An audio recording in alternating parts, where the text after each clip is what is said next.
depuis 35 ans. Et enfin, c'est un cadre idéal, il me semble, pour faire ce que vous aimez, c'est-à-dire aller et venir entre la vie quotidienne, la photo, tailler vos rosiers, aller développer une photo, enfin mêler toutes les dimensions de votre vie. Ah ben oui, mais c'est aussi l'endroit où j'ai élevé mes enfants et où j'ai mon laboratoire.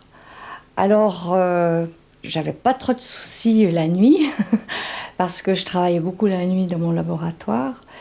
Mais l'endroit stratégique, c'est la cuisine. Il se passe beaucoup de choses à la cuisine.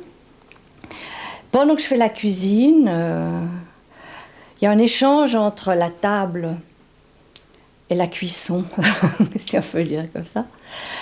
Et c'est un endroit, oui, c'est un endroit convivial. Mais il y a d'autres endroits. Hein. Non, mais c'est une région que vous aimez, c'est une région où si vous avez grandi, vous êtes né à Puyi, hein, je crois que vous Non, avez... non, non, non, Vous non, êtes non, né non, où? non. Je suis née à Neuchâtel. Mais ce qui est déterminant pour moi, c'est d'être au bord de l'eau. Alors, je crois qu'on n'a jamais pu me déraciner d'un bord de lac. J'ai habité aussi Saint-Sulpice, j'ai habité Puyi, et j'ai habité Trétoran, la maison où Ramus Stravinsky se rencontrait. Et je suis une gosse du lac, en fait, je suis une gosse du lac. Et pour moi, c'est un élément essentiel. Et quand je voyageais, enfin, ou bien que je travaillais à Paris, je restais jamais plus. La grande limite, c'était 10 jours. Et il fallait que je revienne. Bon, après, j'ai eu des très très longs voyages, mais en fait, je vous dis, j'ai besoin du lac, j'ai besoin des reflets du lac, j'ai besoin. Voilà. Je suis pas très. J'aime la montagne, mais j'y suis pas très très. C'est pas mon environnement, je m'y installerai pas. Et la photo, vous y êtes venu au fond par accident. Enfin, on peut dire que vous êtes un succès de l'orientation professionnelle. Je sais pas si le fait de mettre des croix à côté, des coches à côté de métiers potentiels, c'était un succès. Parce que j'avais 16 ou 17 ans, je crois plutôt 16, et on m'avait envoyé chez une orientatrice, et on m'a enfermée dans une petite pièce avec des listes. Et évidemment, il y a des professions que je ne connaissais pas. Alors j'avais noté pharmacienne et hôtesse de l'air. Et je ne sais pas par quel miracle, l'orientatrice qui m'a vue après m'a dit « Mais vous n'avez jamais pensé à dessiner, vous n'avez jamais pensé à une école d'art, etc. » Et c'était absolument pas dans l'idée de la famille, qui me destinait plutôt au secrétariat. Ça, c'est ma petite flèche personnelle. Mais qu'est-ce qu'elle a décelé chez vous, vous croyez, qui lui a fait penser Alors, ça? elle a décelé le goût des voyages et une espèce de précision. Et si j'imagine que avoir, enfin, avoir dû choisir 5 ou 6 ans plus tard, avec des connaissances plus grandes, je crois que j'aurais choisi biologiste, j'aurais coché biologiste, anthropologiste, ethnologue, et puis en fait, je crois que je serais devenue archéologue, parce que dès que je vois des archéologues, j'ai comme ça une attirance, et je me dis, mais ça allie le grand air, l'indépendance, la précision, parce que quand je les vois sur les chantiers gratter avec leurs petites brosses à dents, moi ça me fait tilt. Je me vois gratter la terre, tout ça avec un petit chapeau colonial pour me protéger du soleil. Et puis, pas trop parler. Ça, c'était... Je crois que là, il y aurait une bifurcation possible. Mais la photo vous a donné tout ça aussi. L'ouverture, Ah oui, les petits ouais, chapeaux, ouais. Et l'ouverture, la et le désert, et tout précision. ça. Donc l'école Et de photo... les lieux ruinés, parce que j'aime beaucoup les lieux ruinés. Mais si on en reste encore au début de votre trajectoire, l'école de photo, ça a déjà été une grande ouverture pour vous. Alors là, l'école de photo, c'était, si vous voulez, j'étais très jeune, j'avais 17, 18 ans, je sortais d'une école de jeunes filles. Donc d'abord, j'ai eu des professeurs qui m'ont épanouie, complètement épanouie, qui m'ont laissé grande liberté. Et puis, surtout aussi, il y avait à l'époque des élèves, beaucoup d'élèves qui venaient de France. Et c'était une époque tourmentée, il y avait la guerre d'Algérie, j'avais des, des étudiants avec moi qui devaient partir, qui étaient enrôlés. Donc c'est un sujet qu'on débattait beaucoup, dont on débattait beaucoup. Et j'ai une grande amitié avec un garçon qui n'est pas resté très longtemps, mais qui était très déterminant, c'est Jean-Louis Sieff. C'est un photographe connu, qui est resté un grand ami jusqu'à sa mort. Un portraitiste français. Photographe de mode. Photographe de mode, oui. Vraiment photographe de mode, qui a donné un style très personnel, qui a créé une photographie d'auteur dans la mode, c'est-à-dire très noir-blanc, le grand angulaire, les ciels foncés, et toujours le cadrage respecté. Mais il y a une photo, enfin un type de photo qui vous a séduite très vite, celle de Willy Ronis, je crois.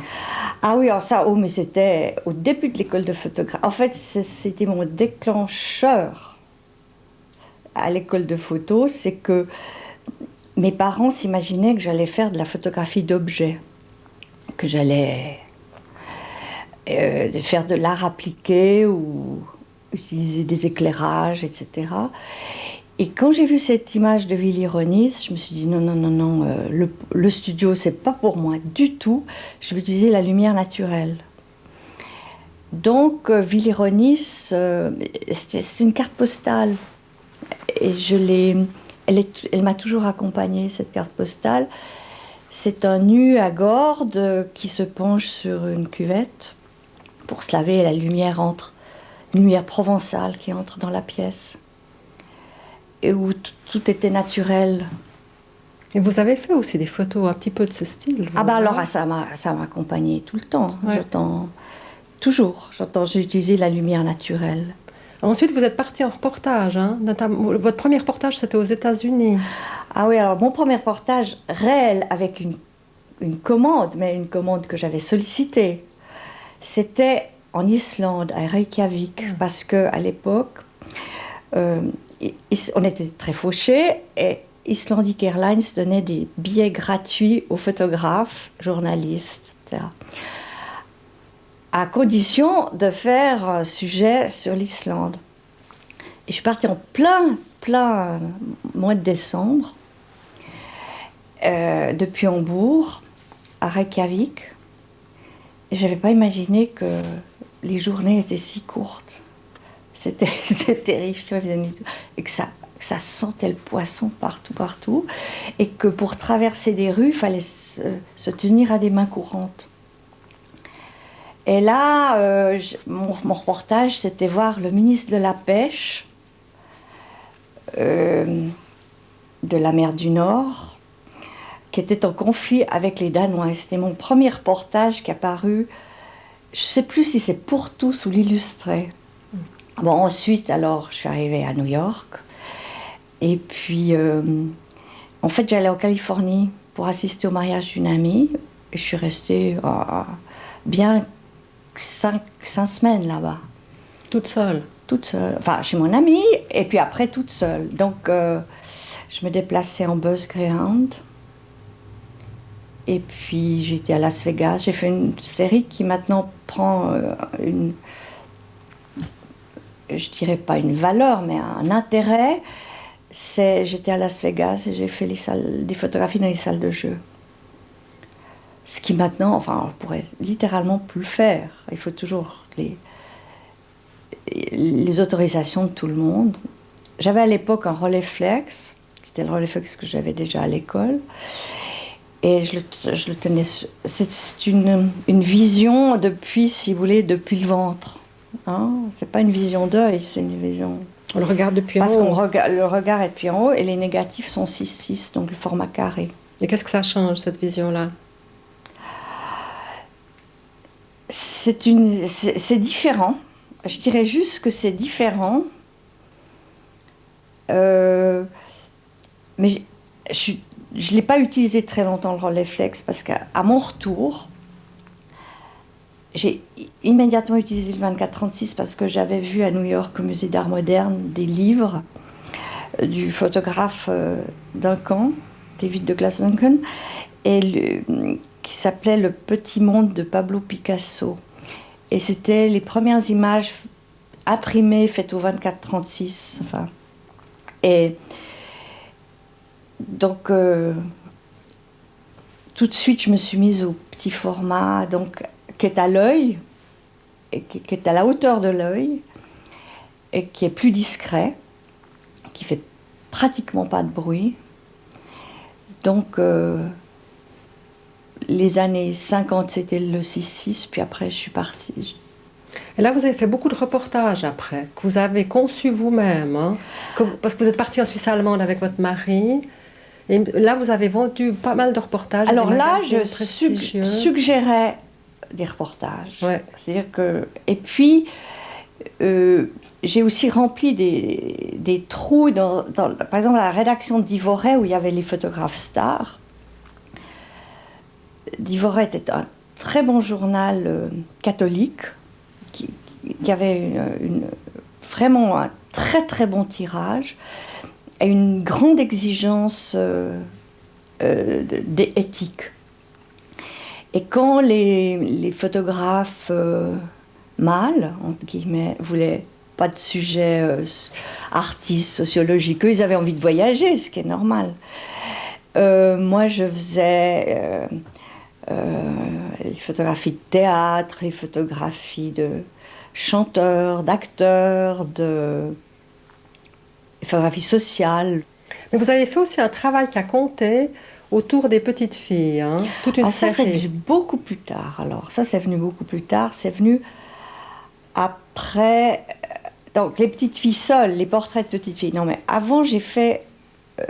bon, à part les travaux de commande ou que je suggérais ou qu'on me donnait à faire, j'ai fait ce que j'appelais des essais photographiques.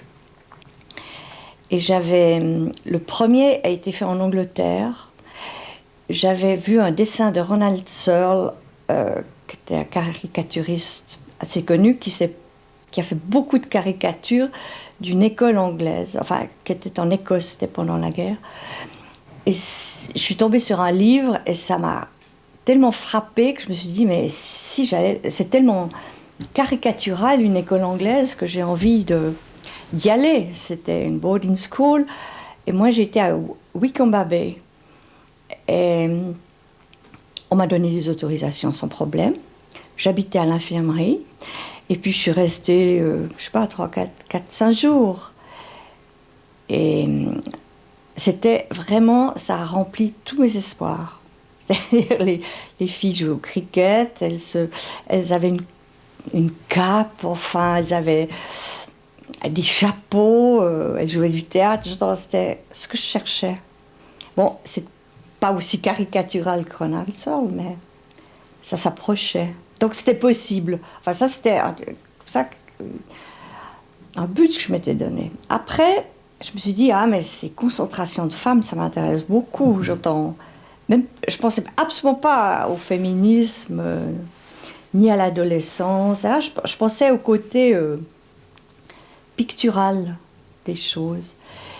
Et ensuite, je crois que j'ai été à Prague photographier les gymnastes qui s'entraînaient pour les Jeux Olympiques. J'avais vu une émission à la télé et c'était tellement graphique, c'était tellement discipliné aussi. Elles étaient, enfin, bref, je me disais, il faut que j'aille photographier. Je ne sais plus comment j'ai aussi eu des autorisations. J'étais à Prague, c'était en 64. Et je ne sais plus quand intervient Les Demoiselles de la Légion d'honneur. Ça, c'était à Paris, à Saint-Germain-en-Laye. Des petites filles en uniforme, orphelines ou enfants de militaires qui sont dans les colonies, à l'époque, je les connais. Et ces jeunes filles, ces adolescentes, m'ont vraiment bien accueillie. C'était la troisième histoire d'une communauté féminine. Donc on peut dire que c'est là qu'a commencé ou que s'est cristallisé déjà en photo votre intérêt pour des univers féminins, pour un univers féminin. Oui, parce que j'ai vu qu'il y avait des carences, mais c'est grâce à ce type de photographie que je suis entrée dans l'univers de journaux féminins. Et elle, ça a duré très longtemps, ça a duré 8 ans, où j'allais pratiquement... où je passais la moitié de mon temps. Alors je faisais la navette avec Paris. Je travaillais pour Réalité, là c'était géopolitique, en couleurs, très différents. Et le premier reportage était à Prague. J'avais été engagée parce que je connaissais Prague, tout simplement, et que je pouvais... Et c'est drôle parce que c'était en 68, c'était avant les événements, avant l'invasion. Et c'était une ambiance très étrange à Prague, mais ça s'appelait encore le printemps de Prague. Hein. Qu'est-ce que vous avez photographié là après ? Alors on avait une liste, j'étais avec 2 journalistes politiques. Et je me souviens d'une séance dans un journal littéraire, littéraire Nilitsky, où il y avait... comme Kundera, enfin des sommités de la littérature, plus des journalistes. Et oui, j'étais très inquiet. Et j'avais fait des portraits d'eux. Mais c'est une période aussi où vous avez, donc à travers vos collaborations à Elle, aux journaux féminins, vos voyages à Paris, vous avez rencontré des femmes qui vous ont marqué. Ah oui, ça m'a établi dans mon féminisme, et je mets vraiment le mot féministe entre guillemets, parce que j'ai assisté à des conférences de rédaction au journal Elle. Il y avait Hélène Gordon-Lazareff, il y avait François Giroud, Michel Monceau. Donc j'étais comme ça... J'ouvrais pas la bouche. Hein. J'absorbais comme une éponge tout ce que ces dames disaient. En plus, elles étaient toute une coquetterie terrible. Elles étaient magnifiques, féministes et magnifiques. Vous parlez du féminisme élégant. Oui, je parle de féminisme coquet, élégant. Et je trouve que c'était plutôt agréable. Et je suis entrée dans ce milieu avec grand bonheur. Et puis... il y a encore une autre rédactrice déterminante, c'était Edmonde Charleroux. C'était au journal Vogue. Alors là, elle m'avait envoyée chez des couturiers. À l'époque, c'était Kenzo et Emmanuel Kahn, c'était un couple, faire des reportages. J'avais été chez Saint-Laurent. Mais je faisais pas de mode, je faisais que des à côté. Ou bien j'ai été chez... Louise de Villemorin. J'avais fait un très très beau portrait de Louise de Villemorin. Mais pourquoi vous dites je faisais pas de mode, je faisais pas de mode? Vous vouliez pas en faire? Non, mais j'étais pas une j'étais dans des journaux dits de mode qui étaient quand même les meilleurs de l'époque. Enfin, il y avait encore Jardin des modes, mais j'entends il fallait d'autres sujets. Non, je m'en suis jamais défendue, mais la mode ça signifie le studio, beaucoup. Et puis ça signifie, mais je crois que la mode c'était pas pour moi de toute façon. Non. Ouais, mais est-ce que le fait de... Donc à l'époque, vous deviez gagner votre vie, vous éleviez 2 enfants. Donc oui, mais il fallait que je galère, donc je refusais rien. Ouais. Alors, ça pouvait être de la photographie même. Mais à côté, je faisais toujours mes sujets de prédilection, c'est-à-dire les sujets que j'appelais les essais photographiques. Alors qu'est-ce que vous avez fait comme sujet important pour vous à cette époque, après les petites filles? Après, j'ai fait des portraits d'adolescents, on dirait maintenant de pré-adolescentes, comme ça, très, très simple, très... pas troublant, mais j'entends, on montre des jeunes femmes, enfin des futures jeunes femmes, et où il y a toujours dans leur regard cette interrogation sur qu'est-ce que je vais devenir, enfin, c'était très personnel, c'était des portraits absolument différents de portraits d'artistes que je faisais en général, ou d'écrivains. Non, c'était vraiment un vrai portrait de face. J'ai fait toute une série. Et puis après les petites filles, je suis mis à faire des paysages intérieurs, c'est-à-dire des paysages nus, mais où il y avait une atmosphère. Alors ça, je le faisais toujours au cours de mes voyages. Nus, voulant dire Hein? des paysages nus. C'est-à-dire des paysages d'endroits où un peu détériorés, comme des hôtels abandonnés ou des lieux étranges. En fait, des photos que j'imaginais être chaque fois un petit poème comme ça, un poème muet qu'on aurait regardé. Mais en fait, quand j'y pense, je pense toujours qu'on fait les choses pour soi. J'entends une photographie, c'est un acte, et dans cet acte, on se révèle. Donc, je pense que je me suis révélée dans beaucoup de types d'images. Et j'ai eu beaucoup de peine à faire la liaison entre mes deux façons de travailler, c'est-à-dire la photographie appliquée que me demandaient les journaux, avec des exigences très précises, et puis ce que je faisais, moi, il me semblait que j'avais deux personnalités. Et en fait, ça se rejoint très bien. Enfin, j'ai compris que ça se rejoignait. Mais il y a eu un moment majeur où ça s'est d'ailleurs rejoint, bon, dans une publication qui a été un livre, c'est les portraits de paysannes. Ah oui, alors ça, c'était l'entreprise de la deuxième partie de ma vie professionnelle. J'ai pensé que je devais impérativement me pencher sur un seul sujet pendant très longtemps. Bon, mes enfants étaient élevés, donc je pouvais vraiment consacrer du temps, avoir une grande disponibilité. J'ai choisi les paysannes parce qu'il y avait vraiment une carence photographique sur le sujet. J'ai été à l'Union suisse des paysans, j'ai vu qu'il n'y avait que des photos d'hommes, et je me suis dit, là, il y a un sujet à faire. Et j'ai choisi 24 familles, mais la recherche a été très très longue, hein. Et 24 familles que j'ai sélectionnées parce qu'il fallait convaincre tout le monde, il fallait convaincre les grands-mères, les grands-pères, les parents, et dire que le personnage principal serait la paysanne. Et c'est un monde auquel j'ai pu m'identifier totalement, parce que vivant dans le vignoble, je suis sensible au temps, à la sécheresse, enfin bref, donc c'est un univers qui m'a absolument convenu. Je n'ai fait que ça pendant 2 ans, 2 à 3 ans.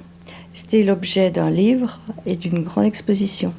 Et là, on peut dire que vous avez allié à la fois le travail documentaire et puis toute votre dimension poétique, intime. Oui, alors c'est là où tout s'est rejoint, j'entends vraiment.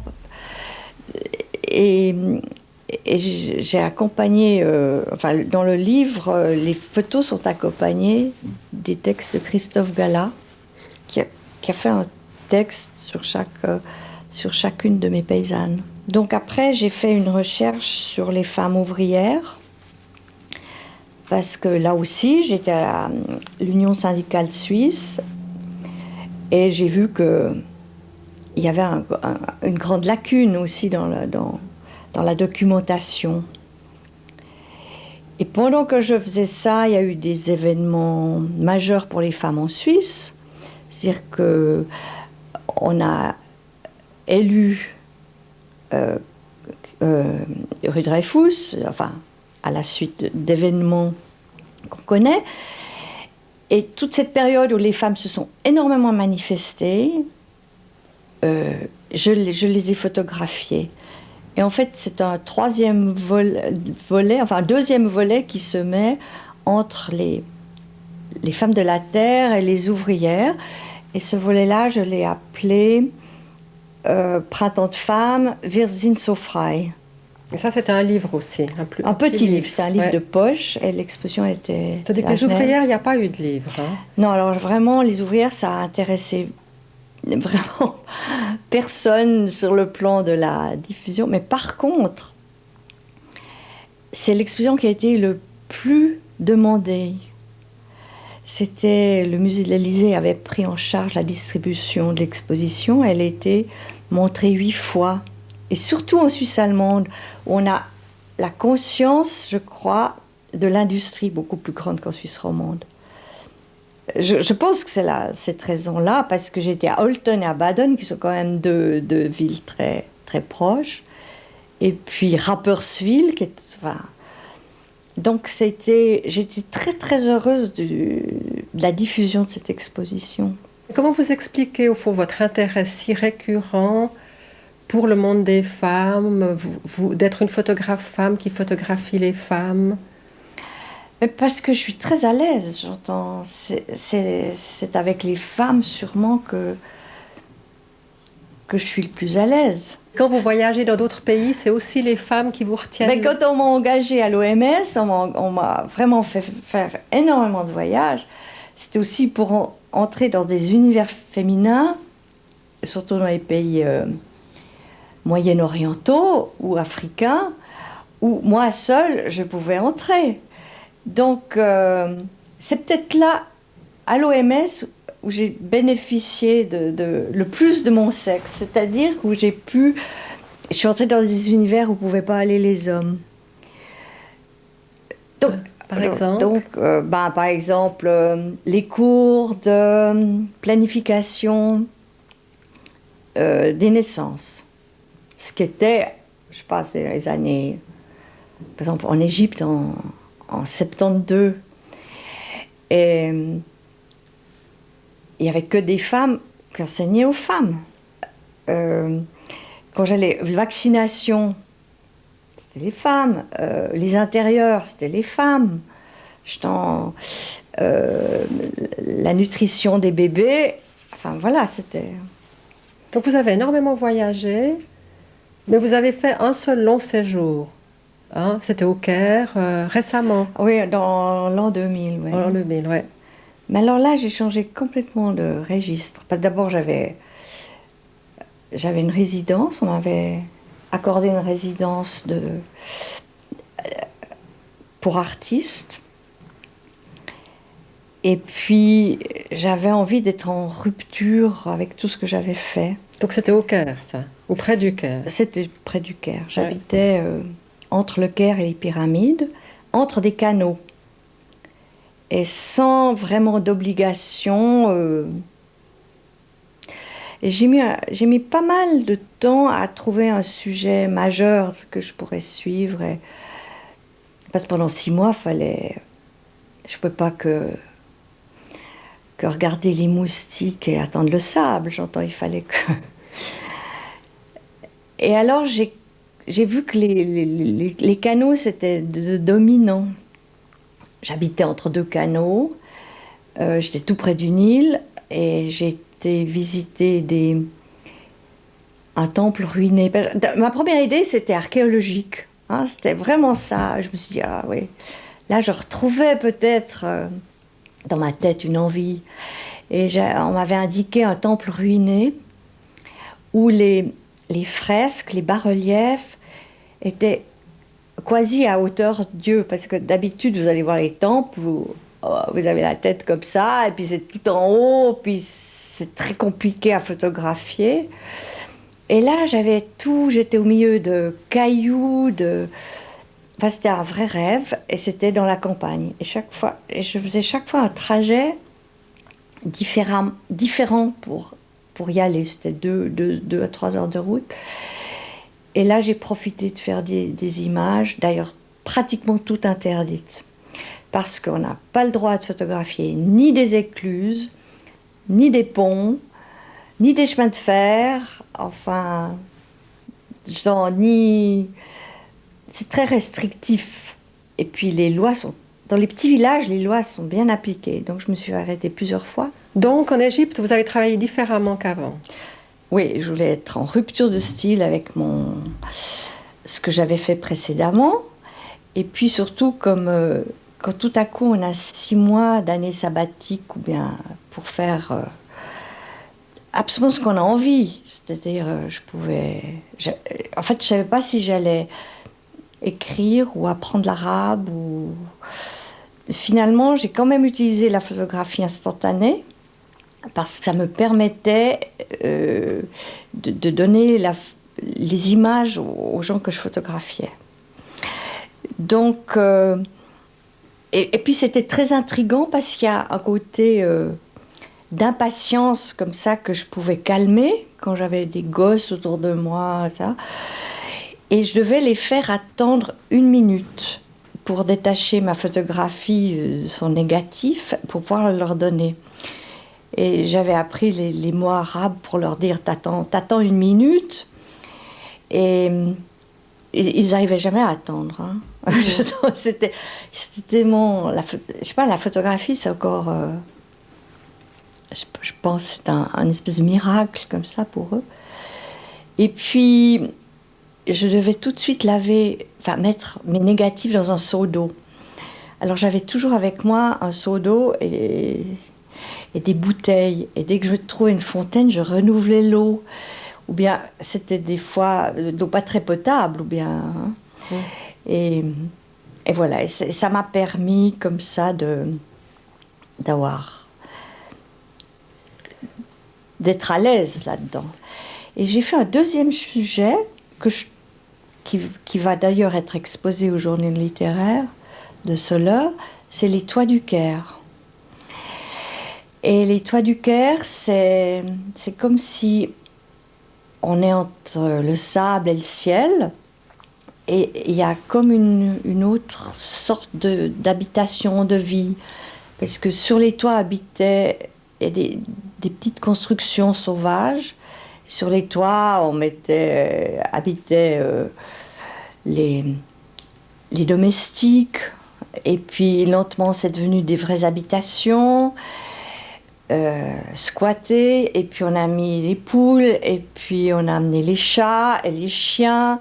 Les plantations. J'ai photographié une chèvre. Enfin...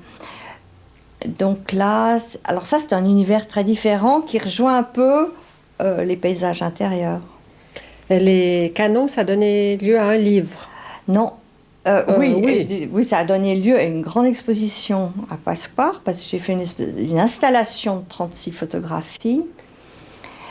Et puis, beaucoup d'images sont utilisées dans mon livre, sont publiées dans mon livre à jour. C'est votre dernier livre.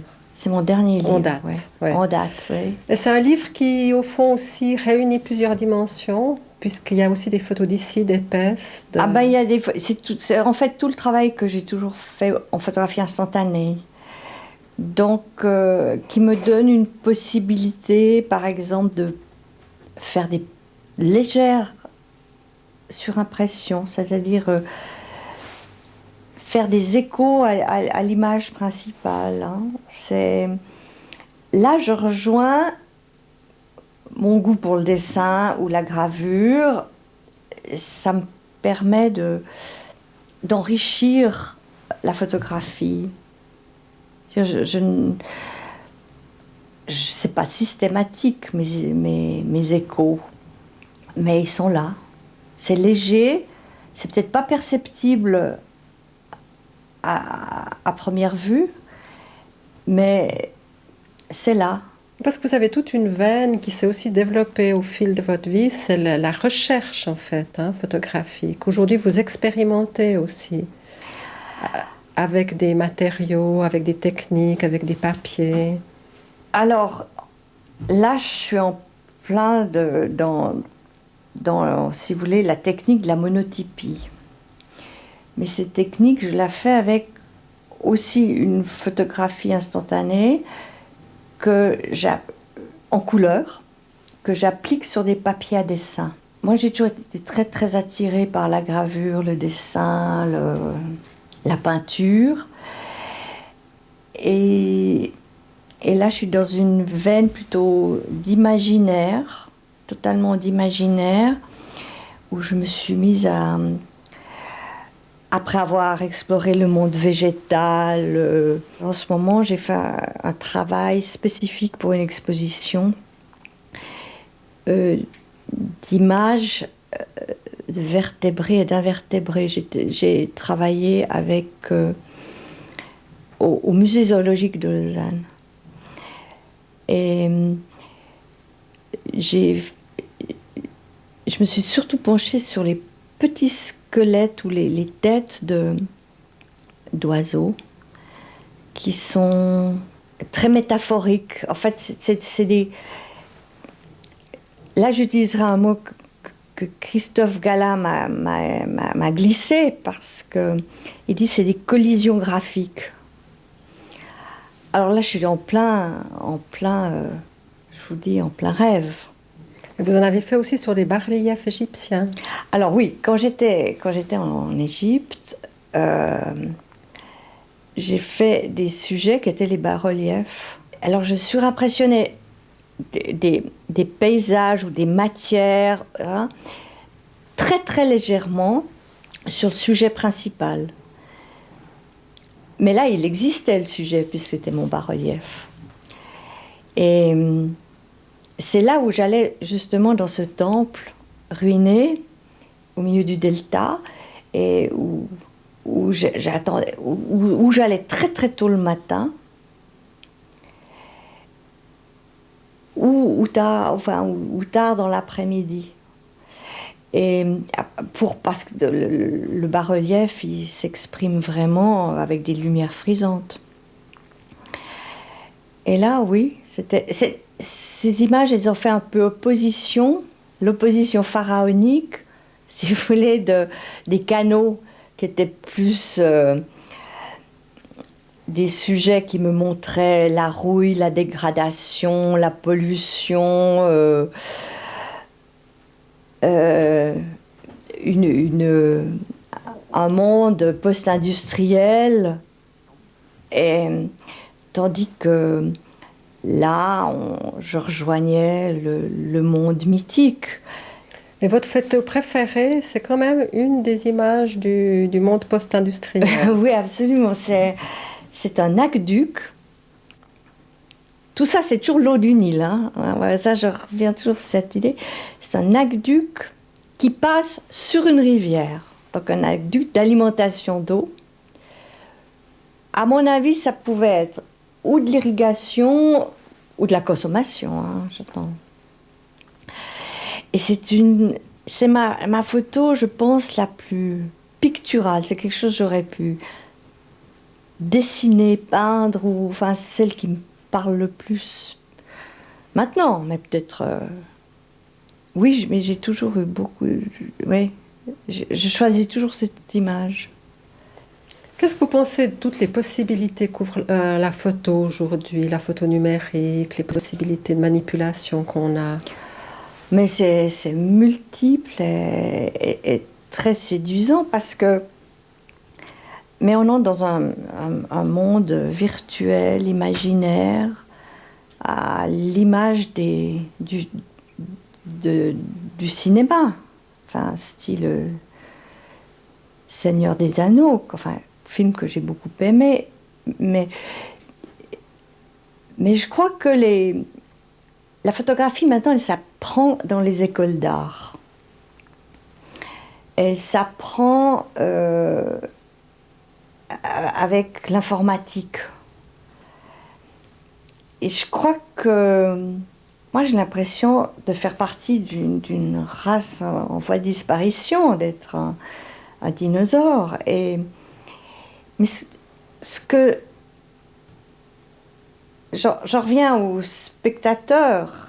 Est-ce que la personne qui regardera l'image saura distinguer ce qu'elle voit? Ça, j'en sais rien. J'entends.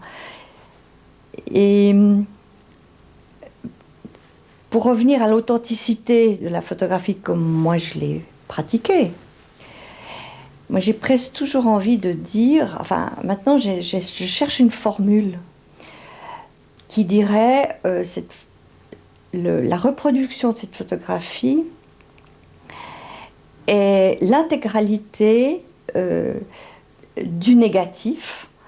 Il n'y a eu aucune manipulation informatique. Si on sort de la photo de reportage et qu'on pense à la photo d'auteur, justement, qui est de l'ordre de l'imaginaire, c'est pas quelque chose qui vous tente, vous de vous lancer dans le numérique et d'essayer ça? Non, pas du tout. Parce que j'ai une incompréhension alors totale de l'informatique. Hein.